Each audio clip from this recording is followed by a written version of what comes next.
What's up, everybody? Welcome into the Canes Insight Daily podcast. I'm Peter Ariz. D-Money will be joining me shortly here. Got to talk about some big news today as the number one wide receiver in the country has set an official visit to Miami, one of the 6 visits he'll be making. Tristan Keys. We will talk about that in just a second. As always, wanted to remind you guys that this show is brought to you by Anajar and Levine Accident Attorneys. Take back control of your life with Anajar and Levine. Dial 1-800-747-FREE, 1-800-747-3733 to take back control of your life with Anajar and Levine. So welcome in, guys. Appreciate everyone for joining me today. Remember to hit that like button, subscribe to the channel. Like I said, D-Money should be joining me shortly. He's on the road for his real work. I say real work, but his lawyer job. So he's going to be joining me from his hotel room shortly here. But I gotta say, I'm excited about this one today. This news we're talking about, which is, again, that 247's number one rated wide receiver in the country. He is the number 2 wide receiver in the composite. Tristan Keys from Hattiesburg, Mississippi, will be taking one of his six official visits to Miami. You see the schools there: Miami, Auburn, LSU, Tennessee, Texas A&M, and Alabama. So it's, going to be a tough battle here for the top wide receiver in the country. And when I saw this news, man, I was really excited because, as you guys know, me and D have been mentioning it a ton. We were doing this other show, Group Chat Sports, Group Chat Football Live, that we do every day. It's a national show. We talk about, recruiting nationally. We talk about portal, all these different sort of things. And we did a review on players who were going to be visiting Alabama for their junior day last weekend. I believe it was last weekend. Tristan Keys was one of the guys on the list, and we were watching his film, and I was like, man, this guy is a monster. So I'll play his huddle here in just a second. And Plank Time's already saying 0.0 chance. Listen, if he wasn't visiting Miami, I would definitely say 0.0 chance. They're going to be in the mix here because they're getting themselves an official visit. So maybe in the mix is a strong word. I need to obviously get more information on the recruitment. When we did the review on the Bama visit last weekend, I didn't, I was not even aware Miami was in the mix here. So we'll take a look at his film here, but you're getting a visit. So you're definitely not at 0.0% chance. Will it be an uphill battle? SEC, country, Mississippi? Yes, but I mean, look, you have 2 years in a row potentially now. If the wide receivers eat this year, you could really have something to point to say, look, 2 years in a row, receivers have put up big numbers. So let's take a look here at his huddle. Let me pull it up here. Again, Hattiesburg, Mississippi. I think, if I'm not mistaken, the other day when we were watching his film, D-Money was like, look, you may be lacking a little bit after the catch. And I don't want to, put words in his mouth there, but we saw some plays where we were like, well, maybe D wants to take that statement back. So as you see it here, 6'2", 175 is what he's listed at. 5-star receiver, number 4 player in the country, according to 247 Sports, number 7 player in the composite overall. Again, number 2 player at the wide receiver spot. But I mean, you see this guy's route running, you see the ball skills there to track it in, and then scores the touchdown. We'll keep this thing rolling because it's a fun watch here. And then watch the finish on this one. Breaks the tackle, and he's gone. So I think it was this play where D was like right before that, maybe lacking a little bit after the catch, maybe more of a ball skills guy. But, man, I don't know. This guy looks like he can do it all. I think he's a top 10 player in the country for a reason. Guys, get in the comments. Let me know what you think. But this is, I think you got to be excited about the collection of talent for Miami this season and last season as well. But I don't think that anyone on last year's team was a first-round pick type talent. We'll see about this year. Excited about these young guys. I still think they're going to add one more. But this is the sort of high upside. I mean, look at the ability to high point the ball there between 2 defenders. Really impressive wide receiver. As we have our special guest, joining us now, looking all business-like there in his hotel room. Oh, he took himself off there. I don't know. What's up? How's it going? Doing well, man. Doing well. We're watching Tristan Keys. I think it was him the other day. I said I don't want to put words in your mouth, but I'm pretty sure you were like, yeah, maybe lacking a little bit after the catch. And then he took that one back quick. Yeah. First play. Yeah, this track and field athlete, champion jumper, hands catcher. Here you go after the catch. I look like an idiot. That wasn't that take. Yeah, well, because I mean, listen, you're a top 10 player in the country at wide receiver. You're not going to be pigeonholed as a possession receiver, as a, just a speed guy. Like, he's doing it all in this tape. Yeah, and look, this is a position where you can get very good players in the portal. You saw Eric Singleton in the portal this time, Zechariah Branch, Noah Thomas, etc. But I mean, if you want the elite guys, most likely you're going to have to get them through the high school ranks. Look at McMillan from Arizona. That was a huge recruiting win for Arizona.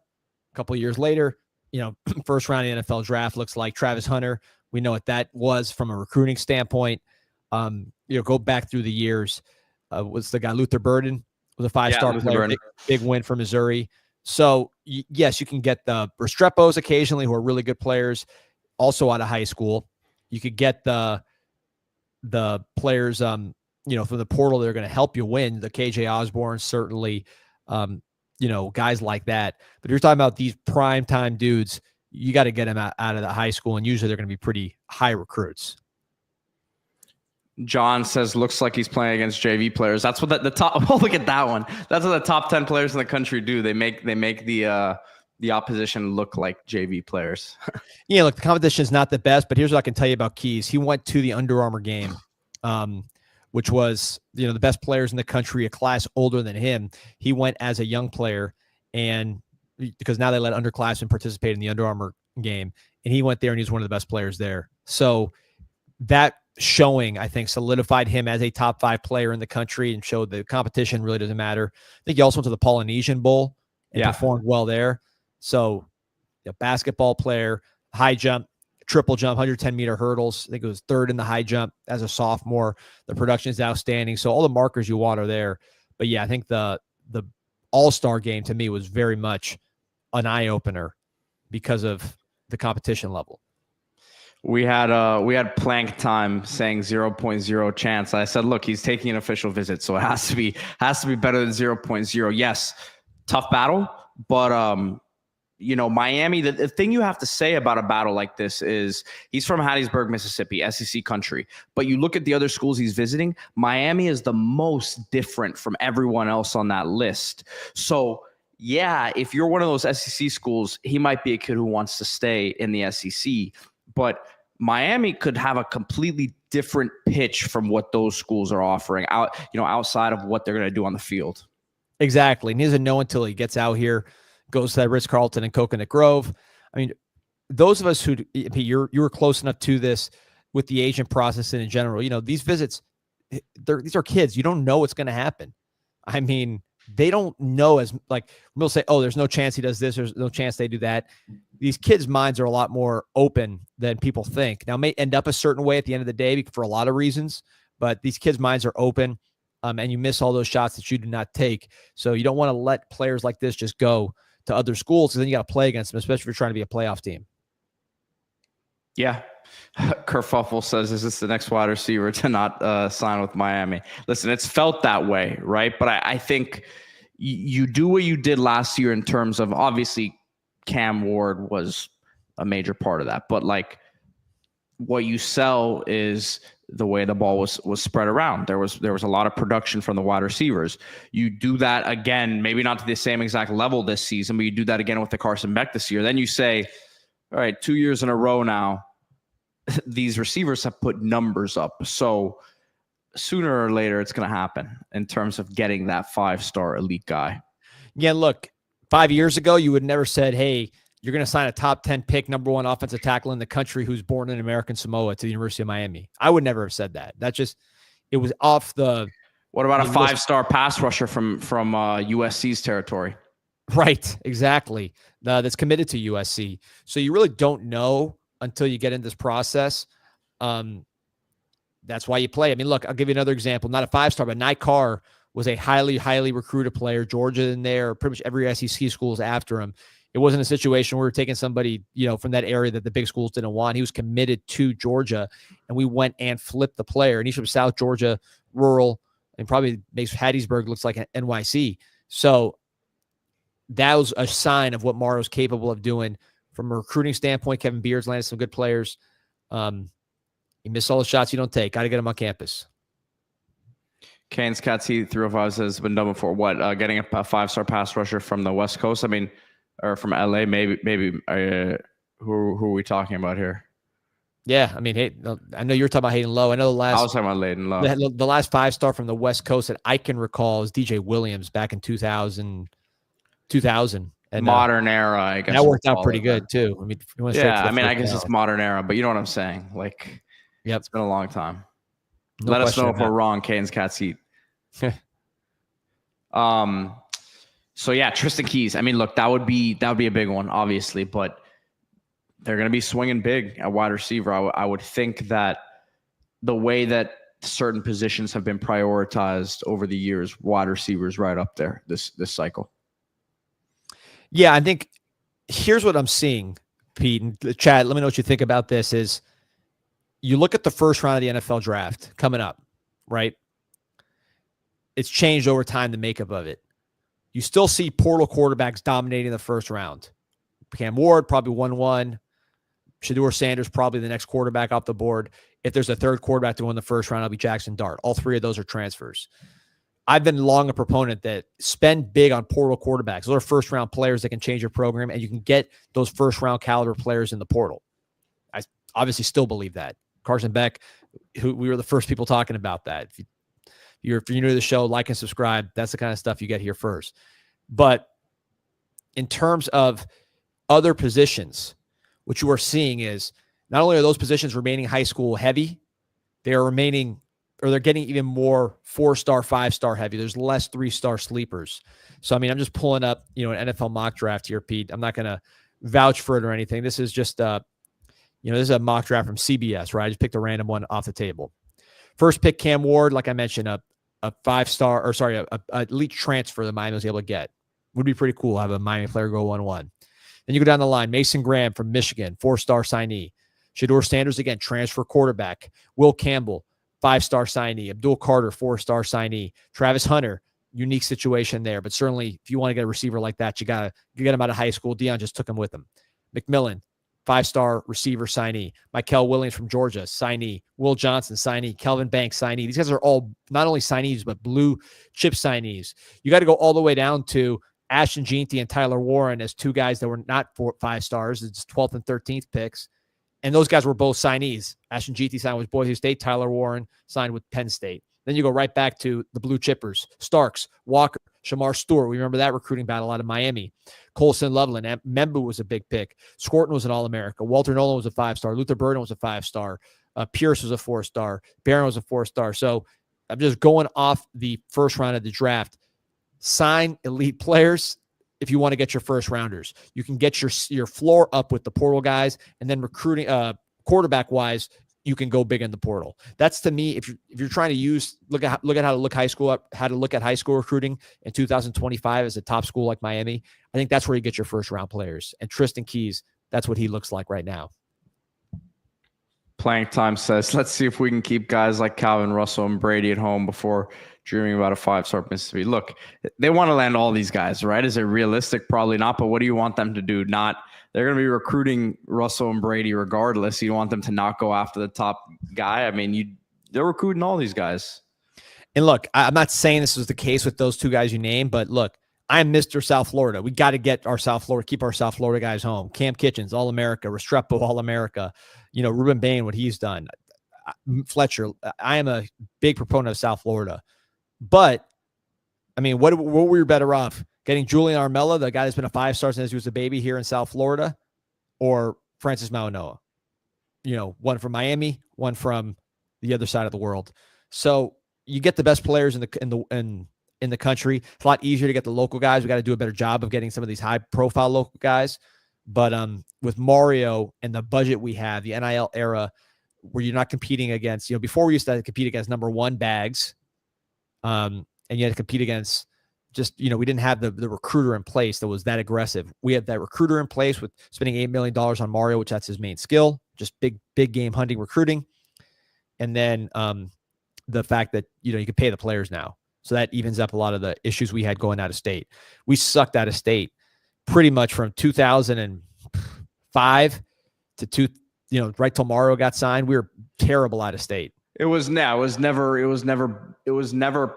players that the best schools in those states wanted. It was always second options for third options for those programs. Exactly. So, people say, oh, you got to recruit. We should have recruited more out of state before, but we got guys from out of state before. But like you said, Pete, they were the scraps, right?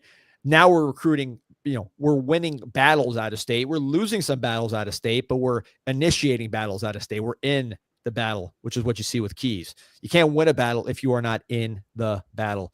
Comment from Mikey I wanted to highlight. It's a good comment. We haven't been this relevant with top talent in a very long time. He's mentioning in terms of recruiting, but just look at the draft side of it, and focusing on Mario because he's the head coach. This is his recruiting operation. At Oregon, you had Herbert, which I know he didn't recruit, but he developed. Penei Sewell, who he recruited, top 10 pick. Kayvon Thibodeau, who he recruited, top 10 pick. Now shifts over to Miami. Cam Ward, looking like potential 1-1 overall pick. Next year, Francis Mauigoa. I heard Matt Miller from ESPN talk about him as a 1-1 overall pick, certainly a top 10 pick. So now you're seeing waves, consistent top 10 production from Mario's recruiting operation. And that to me makes a big difference when you could say, hey, listen, I recruited this top 10 player. I developed this top 10 player and go right down the line. I think that's a huge thing. Carson Beck, another one. He was projected as a top 10 pick. Rick Spielman, who just joined the New York Jets front office, who was podcasting before, his prediction was that Carson Beck would be 1-1 next year. This is after he signed with Miami. So you had a real front office guy who's currently in an NFL front office. He said this while he was still podcasting, saying that he looked at Carson Beck like a 1-1 guy next year. Is that going to happen? I mean, who knows? But I'm just saying that's a realistic possibility along with Mauigoa being a top 10 type pick. So when you start stacking these top 10 picks and kids, these guys all watch at least the first round of the draft, right? All these high school kids, all these recruits, they at least watch the first round. And when they see those orange and green hats and Mario Cristobal smiling and clapping and kissing moms and everything, now you know you're going in the right direction. Yeah, without a doubt. D, I know you're short on time. You want to get to what the other thing we were going to talk about? Yeah, let's go. Here we go. Hold on. Question from John. Appreciate your support. Like and subscribe, man. Like and subscribe to the show. If you're coming from Twitter, just go to YouTube, like and subscribe to the show. We're on daily. So we're on. And then the website. I'm going to pull up the website so we can see what the website looks like. Even if I'm here on a work thing in Tampa in a hotel room, we're still on the show. So sign in. And also CanesInsight.com. 7 million posts and counting. We'll be 8 million soon. There you got some of the stories we write, and the forums are absolutely on fire, even in the off season. This is actually the best thing in the off season because the conversations just don't stop. Talking Hall of Fame, talking all kinds of stuff. UM's cost of attendance, freshmen. As you can see, it's not just but very much focused. And recruiting goes hard, and transfer portal goes hard on there. So, listen, I know too well about the cost of attendance. I'm still paying the price. If you're one of the 64 people that Pete hasn't responded to in his messages, he'll get to it soon. I told you it's old messages, it's groups, it's nothing recent. I'm not missing anything. So maybe he's got like a Nigerian prince offering him some cash, and he missed the opportunity. Listen, I would have jumped at that one. All right, so let's talk about our buddy Joel Klatt here. So Joel Klatt, those of you might remember him from back when Miami played Colorado. John Beeson blocked him into the air on an interception return. I believe Leon Williams from Brooklyn, another linebacker, was taking it to the house. Joel Klatt was a quarterback for Colorado, was in the Orange Bowl. John Beeson, future All-Pro, two-time first-team All-Pro, blocked Klatt and sent him about 4 feet in the air. So that was a fun play. But Klatt's good. I like him. I think he's a good commentator. People had their opinions on him. I think he does a good job. Certainly not biased towards UM, and I don't think he's biased against UM. He has his own opinions, but I would say he's pretty representative of what the national media thinks, right? And I think his ranking to me was very interesting. So you see Miami all over the place. You've seen them in the top 10. I want to say on one of these ESPN polls. I'm seeing 15, which is where I kind of thought it would land more likely. This is all post Carson Beck. I've seen them as low as 23. So these are all different rankings. But here we go with Joel Klatt, who, again, I think is a pretty legitimate source here. One of the top, most prominent college football guys around. His way too early, top 10. You got Penn State number 1, Drew Aller coming back. The running backs coming back. Defense should be pretty good with Jim Knowles. Texas, a lot of talent coming back. That's the Arch Manning show. OSU defending national champs. They get to go 3. Georgia, Gunnar Stockton. We'll see. I'm talking to some, we're having our national meeting here at the firm. I talked to some Georgia attorneys. First of all, they love Carson Beck, but they're excited about Stockton. We'll see how that one goes. I'm less confident in him, although Georgia, with what they do in terms of the high school recruiting and now some of the guys they got in the portal, they'll always be in the mix. Oregon 5 with Dante Moore. Notre Dame, we'll see them opening night.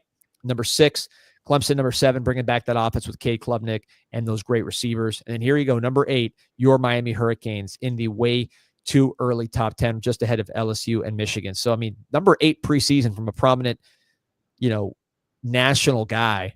I think it shows at the very least that there's some respect for this staff and this program's ability to maintain.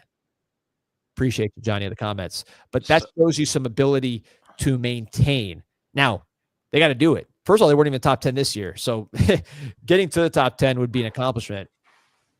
But I think I was just looking. He didn't have, which, I mean, most people didn't, but he didn't have Miami in his too early top 10 last season. So obviously, like, the program in his eyes has, like, that's how it has to be looked at. In his eyes, it's elevated one year to the next.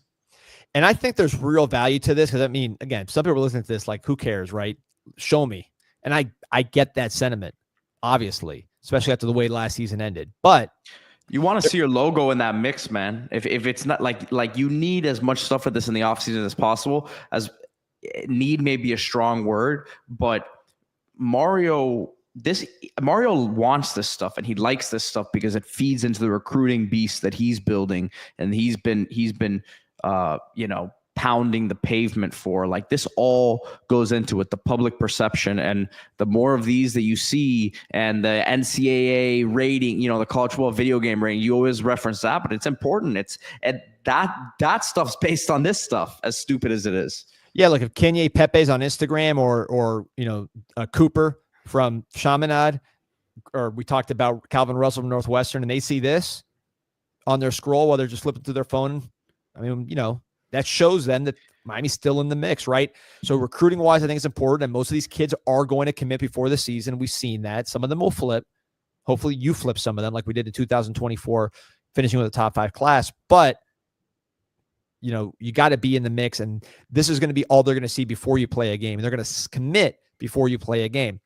The other part is you got a spring portal period, right? So let's say you're recruiting a wide receiver and you're saying, hey, listen, man, we got Carson Beck. We're going to be a really good offense. Look, we're preseason top 10.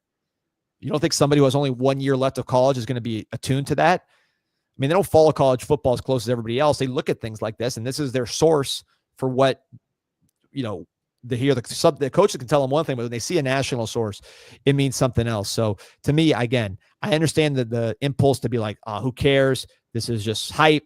Show me. And as a fan, I get it. But this is better than the alternative. Penn State at 1 there is a bit strong for my liking, but I still I think that they have to add some receivers to the outside there. Yeah, I agree with you. I think a sneaky one here is LSU. If they can get this defense turned around even a little bit, they've done a great job in the portal. They replenished their offensive line. Garrett Nussmeier, they got 2 really, really nice receivers coming in. They recruited pretty well. If Blake Bacon can get that defense, it's kind of simple. 8 and 9 are really feeling a similar way, right? If we can get that defense on track, they'll be in pretty good shape. Kyle asked, Miami was preseason number 19 and 9 win total last season and finished 18 and 110 on the over. So overall, did Miami underperform or no? I mean, I think preseason, I had the expectation to be 10 to 11 wins. I think obviously the problem is you reset your expectations once the season had gotten to the midpoint, right? And you saw what what the situation was. So it's like, it's easy to sit here and say that they underperformed. I don't think anyone's saying they overperformed. I don't think anyone's here saying they overperformed. I think it's either, in your eyes, they underperformed, or they pretty much did what you expected, which before the season, the team that we saw out there, I'm not saying it like I didn't know that it was going to be that explosive offensively and that bad defensively, but I think 10 wins was about what I expected. Yeah, I mean, good job by Vegas on that one. In the preseason polls, there's some value to it. John, man, I appreciate all your comments here at Holistic Shield. He's saying Canes Insight is insane. I got to tell my boys, I'm in Portland, Oregon, but I'm Fort Pierce and graduated from Fort Pierce Central, Treasure Coast. Shout out to you. My family's actually from Portland. That's where they went from Cuba. So Milwaukee High is where my dad went. I'm sure you probably passed by Milwaukee. I've been to Portland, man. I recruited a kid from there. So Portland Really? State. Yeah, Portland State, man. So I have been there multiple times myself. It's like the head coach of the Heat, the team that's going to go on a run right now to the playoffs. You can only hope. All right, so Pete, I got to run, but I want to talk about Yeah. Miami Hurricane Team Store, MiamiHTS.com. Also, the store physically located next to the Thesis Hotel across the street from campus. Promo code INSIGHT20. That'll get you 20% off. Look at this gear. Look at that sweater. Great gear. Right there with the skyline. Looks just as good as when you wear it, Pete. Yes, Sure. exactly. But LeFavor gear, 20% off, Insight20. Use that promo code of your 20% off your first item. Also, FanFest tomorrow, baseball, 2:30. Free admission, family friendly, autographs, the whole thing. Really accessible, really awesome event. And then at 6, you got the alumni scrimmage, which is going to be great. So definitely check that out if you can and are in the area. And also Miami Hurricanes baseball tickets, man. Until Valentine's, go get yours. A lot of great home games, a lot of fun. Get your tickets today. All right, everybody. Appreciate you. Go Canes. Like and subscribe to this show. Like and subscribe to Group Chat Sports, other endeavor me and Pete are working on for a national perspective. We do a lot of Bill Belichick videos. They've been going crazy, Pete. You should do it on this girl's dress from yesterday. That one will probably break records. Yeah, I should. So again, appreciate everybody support. Got a ton of people in the chat. Like and subscribe. Go Canes. Go Canes. All right, guys. I'll stay on here for a few more minutes to I'll get him out of here. I'll stay on here. We got